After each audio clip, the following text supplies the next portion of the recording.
What's the worst that could possibly happen?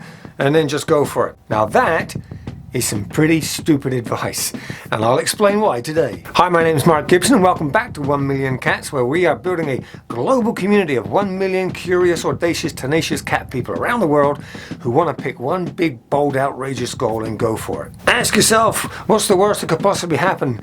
And then just go for it. Dumb advice. Why do I believe this? Well, there are some situations where that advice may apply, but not all. And where people get themselves into trouble is they try and use that as a blanket way of dealing with every kind of fear that comes along. The fact of the matter is, not all fears are equal.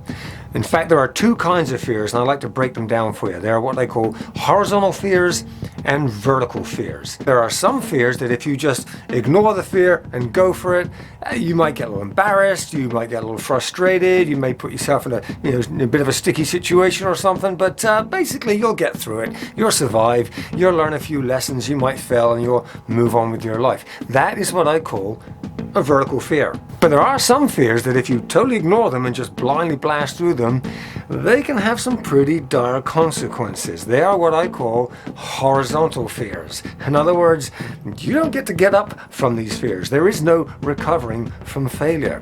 So before you take on any kind of fear, you have to identify, is this a vertical fear that I can get through and keep moving forward if the worst case scenario does happen?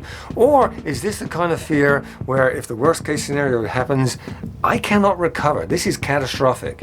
So the next time you find yourself in a situation where you are dealing with fear, don't take that stupid old advice of just asking yourself, hey, what's the worst that could possibly happen, and then just go for it. Break it down. Is this a horizontal fear? Is this a vertical fear? Make sure you know the difference between the two. Hey, I hope this was helpful to you, and if it was, like and subscribe down below, but most importantly, pick one big, bold, outrageous goal and go do something big.